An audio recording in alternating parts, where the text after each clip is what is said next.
नमस्कार दोस्तों, स्वागत है आपका एक और प्रेरणादायक कहानी में।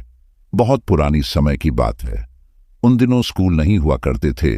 स्कूल की जगह गुरुकुल होते थे। बच्चे वहीं पढ़ने जाते थे। गुरुकुल आजकल के बोर्डिंग स्कूल की तरह होते थे, जहां रहकर बच्चे पढ़ते थे, और जब बीच बीच में छुट्टियां होती थी तब वह अपने घर आया करते थे। वहां गरीब अमीर सभी के बच्चे एक साथ पढ़ते थे। उन्हें पढ़ाने वाले गुरु भी वहीं रहते थे। गुरुकुल में केवल पढ़ाई ही नहीं होती थी, उसके अलावा वहां पर बच्चों को नैतिक शिक्षा के साथ साथ जीवन को आसान बनाने हेतु प्रशिक्षण भी दिए जाते थे। ऐसे ही एक गुरुकुल में अटल देव नाम का छोटा सा बालक पढ़ता था। वह गुरुकुल में प्रारंभिक शिक्षा ग्रहण कर रहा था, परंतु उसके लिए गणित बहुत ही कठिन था, और कठिन गणित ने उसके गुरुकुल के जीवन को भी कठिन बना दिया था। वहां से वह लौटकर अपने माता पिता के पास भी नहीं जा सकता था। उसके माता पिता अत्यंत गरीब थे और उन्हें अपने बेटे से बहुत उम्मीदें थीं। अटल देव जो भी पढ़ता उसे कुछ समझ नहीं आता। गणित उसके लिए इतना संघर्षपूर्ण हो चुका था कि अब वह उससे डरने लगा था। जो कुछ उसे गणित में पढ़ाया जाता वह कुछ नहीं समझ पाता था। उसे प्रतिदिन डांट पड़ती थी। वह हर समय सहमा सहमा रहने लगा। एक दिन निराश होकर उसने यह योजना बनाई कि जब रात को सब सो रहे होंगे तब मैं गुरुकुल छोड़कर चला जाऊंगा। परंतु यह क्या, जब तक उसकी आंख खुली तब तक सवेरा होने वाला था। परंतु अटल देव का गणित का डर बाकी हर डर से बड़ा था। अटल देव ने सोचा, अभी सवेरा तो नहीं हुआ, चलो जल्दी जल्दी भाग जाता हूं। वह उठकर गुरुकुल से चला गया। 2-3 घंटे चलने के बाद वह एक गांव में पहुंचा। तब तक सुबह हो चुकी थी। गांव के कुएं पर महिलाएं पानी भर रही थीं। वह बेचारा छोटा सा बच्चा घंटों से चल रहा था। अब वह बहुत थक चुका था। गुरुकुल छोड़ते समय उसने यह तो नहीं सोचा था कि उसे इतना कष्ट पहुंचेगा, अन्यथा वह गुरुकुल क्यों ही छोड़ता। अब बेचारे को भूख और प्यास दोनों लगी थी, परंतु उसे यह पता था कि उसे कहीं कुछ नहीं मिलने वाला है। जब उसने कुएं पर महिलाओं को पानी भरते देखा तो उसे लगा, खाना ना सही, परंतु मुझे पानी तो पिला ही देंगी। फिर उसने कुएं पर जाकर एक महिला से पानी मांगते हुए कहा, माता, क्या आप मुझे पानी पिलाएंगी? तब उस महिला ने सहमति भरे संकेत देते हुए बाल्टी को कुएं में डालकर पानी निकालने लगी। पानी निकालकर एक लोटे में भरकर अटल देव को पानी दिया। प्यासे अटल देव ने जब भर पेट पानी पिया तब उसकी सांस में सांस आई, परंतु अटल देव के चेहरे पर निराशा साफ झलक रही थी। अटल देव पानी पीने के बाद धन्यवाद कह लौटा रखकर जाने लगा। तभी उस महिला ने अटल देव से कहा, बालक, तुम्हारा नाम क्या है? अटल देव ने कहा, जी, मेरा नाम अटल देव है माता। फिर उस महिला ने अटल देव से पूछा, इतने निराश क्यों हो और सुबह सुबह कहां जा रहे हो?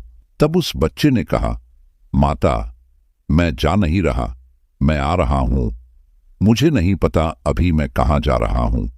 मैंने अपना गुरुकुल छोड़ दिया क्योंकि मुझसे गणित के प्रश्न नहीं बनते थे। मेरे लिए गणित पहाड़ जैसा है, इतना कठिन कि मैं कुछ नहीं समझ पाता हूं।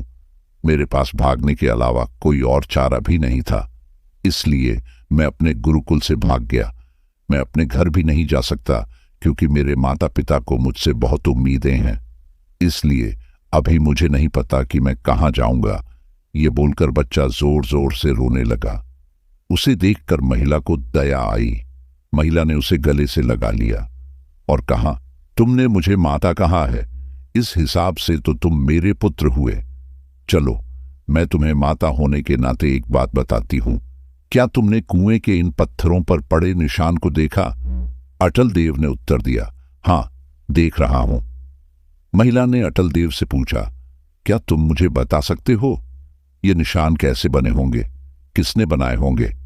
अटल देव ने पत्थर पर बने निशान को देखकर कहा, मुझे नहीं समझ आ रहा कि इतने मजबूत पत्थर पर किस चीज के ये निशान हैं, किस चीज से कटे हैं ये पत्थर। तब महिला ने मुस्कुराते हुए रस्सी की ओर इशारा किया और कहा, इस मुलायम रस्सी ने इस चट्टान पर निशान बनाए हैं। आश्चर्यचकित होकर अटल देव ने पूछा, माता, इस मुलायम सी रस्सी से इस पत्थर पर निशान कैसे बन सकते हैं? तब महिला ने कहा, बिल्कुल वैसे ही जैसे तुम्हारे बार बार के अभ्यास करने से गणित सरल हो सकता है। अटल देव ने आश्चर्य भरी निगाहों से उस महिला को देखकर बोल, यह आप क्या कह रही हैं माता? मुझे समझाइए। तब महिला ने कहा, हे पुत्र, यह रस्सी हजारों बार इस पत्थर से रगड़ाकर नीचे गई और पानी की बाल्टी उठाकर लेकर आई। इस रस्सी से बार बार रगड़ खाने के कारण इस शिला पर निशान बन गए हैं, क्योंकि यह पत्थर कट चुका है। तुम सोचो, यदि इतनी मुलायम रस्सी इतने कठोर पत्थर को काट सकती है, तो फिर अभ्यास से क्या नहीं हो सकता है? गणित तो बहुत ही सरल चीज है, उसमें केवल अभ्यास की आवश्यकता है। जीवन में जिस चीज का भी तुम अभ्यास निरंतर करोगे, वह तुम्हारे लिए सरल हो जाएगा। इसलिए जीवन में अपनी लड़ाई लड़ो, अपना अभ्यास करो। गुरुकुल से भागना या कठिन चीजों से भागना जीवन का उपाय नहीं है। अपनी लड़ाई लड़ना सीखो। प्रतिदिन उसका अभ्यास करो जिससे तुम्हें डर लगता है या कठिन लगता है। फिर हर चीज तुम्हारे जीवन में सरल हो जाएगा।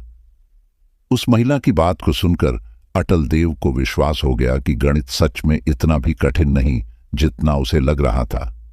अभ्यास की कमी के कारण गणित उसे समझ में नहीं आता था और उसने अब मन बना लिया कि अब चाहे कुछ भी हो जाए, मैं गणित में इतने प्रश्न हल करूंगा, गणित का इतना अभ्यास करूंगा कि गणित मेरे लिए सरल हो जाएगा। और आगे चलकर ऐसा ही हुआ। अटल देव आगे चलकर बहुत बड़े गणित के विद्वान बने। तो दोस्तों, मुसीबतों से भागना समाधान नहीं है, बल्कि मुसीबतों का सामना करना चाहिए, उससे लड़ना चाहिए। यदि आप किसी कार्य को करने में असमर्थता महसूस कर रहे हैं, तो उसका निरंतर अभ्यास करो और प्रतिदिन अभ्यास से वह कार्य दिन प्रतिदिन आसान होने लगेगा। आशा करता हूं कि आपको यह कहानी पसंद आई होगी। अगर पसंद आई हो तो इस वीडियो को लाइक करने, चैनल को सब्सक्राइब जरूर करें ताकि आने वाली वीडियोस को सूचना सबसे पहले आप तक पहुंच सके। मिलते हैं ऐसे ही किसी प्रेरणादायक कहानी में। तब तक के लिए नमो बुद्धाय।